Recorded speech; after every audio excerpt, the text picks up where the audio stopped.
Baik, soal nomor 1. Dari zat-zat berikut tentukan mana yang akan membentuk larutan elektrolit dan mana yang non-elektrolit bila dilarutkan ke dalam air.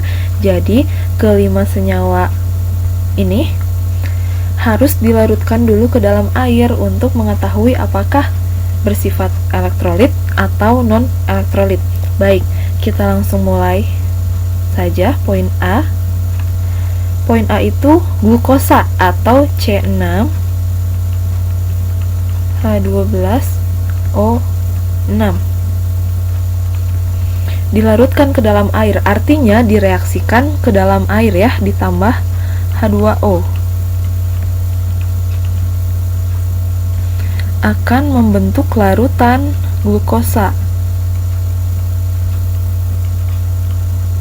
Nah, ketika glukosa dilarutkan ke dalam air, dia hanya akan melarut tanpa terionisasi. Jadi jelas ya, glukosa itu bersifat non-elektrolit.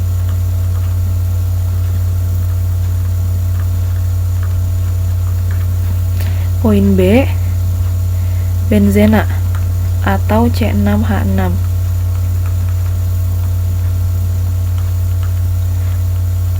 dilarutkan ke dalam air. Nah, kalau benzena ketika dilarutkan di dalam air, dia tidak akan larut. Kenapa? Karena benzena atau C6H6 itu dia bersifat kovalen nonpolar dan H2O bersifat kovalen polar. Sehingga ketika ada senyawa nonpolar dan polar akan bereaksi, sudah pasti dia tidak akan bisa bereaksi atau tidak akan bisa bersatu karena perbedaan kepolaran. Jelas ya? Jadi benzena atau C6H6 itu bersifat non-elektrolit.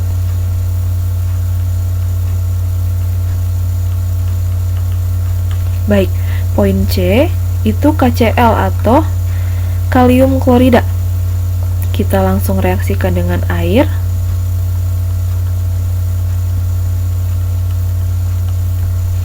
Nah, kalau KCl ketika dilarutkan di dalam air, maka akan terionisasi membentuk ion K+ dan Cl-. Nah, jelas ya, ketika terionisasi dengan sempurna membentuk ion-ionnya, berarti KCl itu bersifat elektrolit.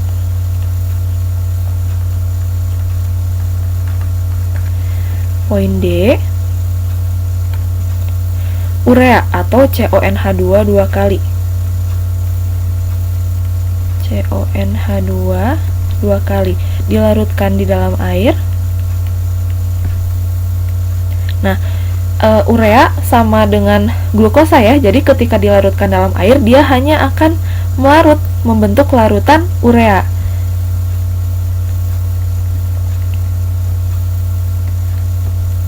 Nah, hanya akan larut membentuk larutannya, tetapi tidak terionisasi, sehingga urea bersifat non-elektrolit.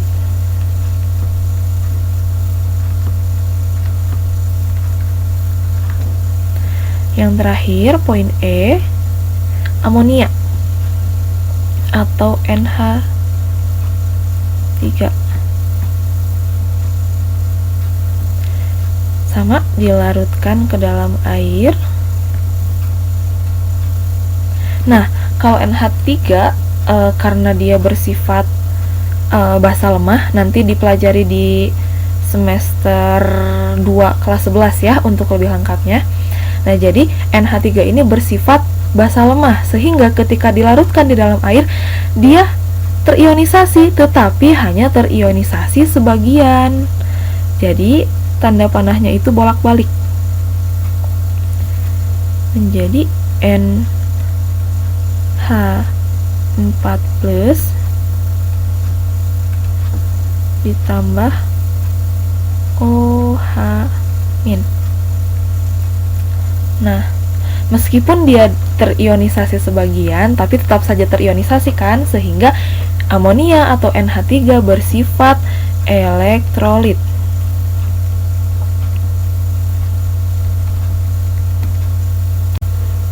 Lanjut soal nomor 2.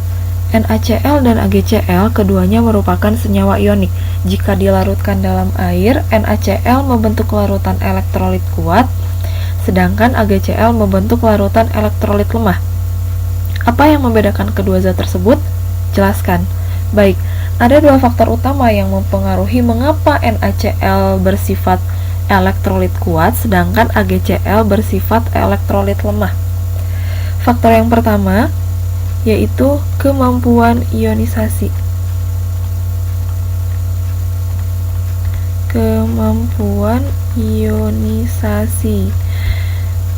Faktor yang kedua yaitu kelarutan.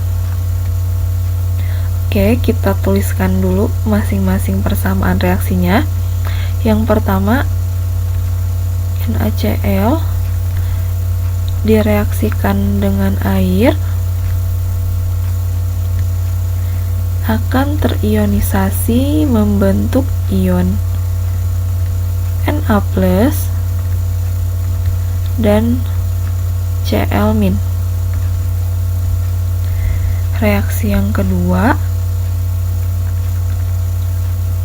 AgCl direaksikan dengan air, terionisasi membentuk ion Ag+ dan Cl-. Nah, dari kedua persamaan reaksi ini terdapat perbedaan yang cukup signifikan ya, yaitu dari tanda panahnya. NaCl tanda panahnya satu arah, ini menandakan bahwa NaCl terionisasi sempurna,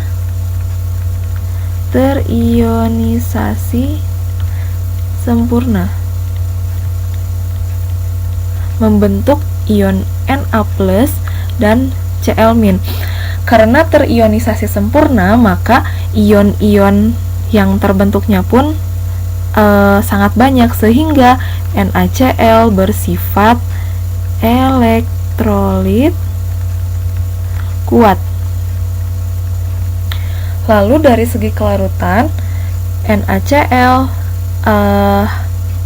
mudah larut dalam air. Atau memiliki kelarutan yang sangat besar di dalam air, sehingga dapat dengan mudah terionisasi sempurna membentuk ion Na+ dan Cl-, sehingga NaCl bersifat elektrolit kuat. Sedangkan untuk AgCl bisa dilihat tanda panahnya itu bolak-balik ya. Ini menandakan bahwa AgCl terionisasi sebagian.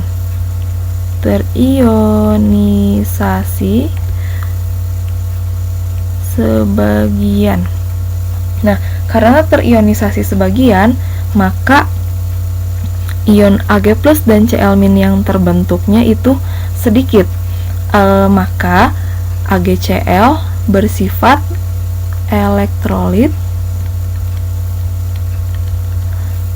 lemah.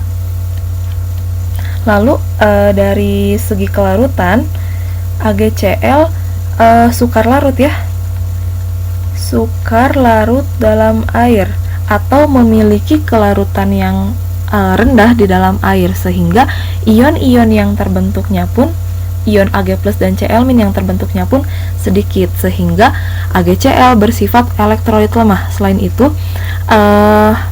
tanda panah bolak-balik ini menandakan bahwa ketika sudah terionisasi menjadi Ag+ dan Cl-, sewaktu-waktu dapat kembali lagi ke wujud asalnya, yaitu AgCl. Begitu.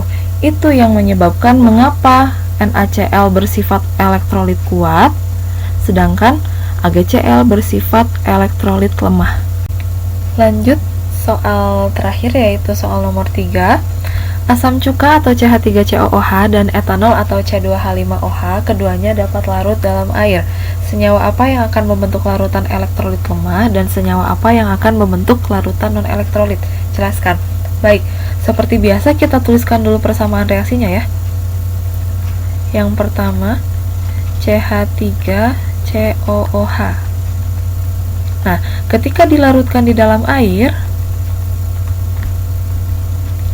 maka akan terbentuk CH3COO- dan H+. Berdasarkan produk-produk yang dihasilkannya, yaitu berupa ion, dan berdasarkan jenis tanda panahnya, yaitu tanda panah bolak-balik yang menandakan terionisasi sebagian, maka CH3COOH bersifat elektrolit lemah. Sedangkan pada etanol atau C2H5OH, ketika dilarutkan di dalam air akan terlarut menjadi larutan C2H5OH. Nah, berdasarkan produk yang dihasilkan yang bukan berupa ion, maka C2H5OH termasuk larutan non-elektrolit. Nah, jadi jelas ya, CH3COOH dilarutkan di dalam air terionisasi sebagian membentuk ion CH3COO- dan ion H+ yang menandakan bahwa CH3COOH bersifat elektrolit lemah. Sedangkan etanol atau C2H5OH ketika dilarutkan di dalam air hanya akan melarut menjadi larutan C2H5OH tanpa terionisasi, sehingga C2H5OH bersifat non-elektrolit. Jadi jelas ya, yang merupakan senyawa elektrolit lemah adalah CH3COOH, sedangkan senyawa non-elektrolit adalah C2H5OH.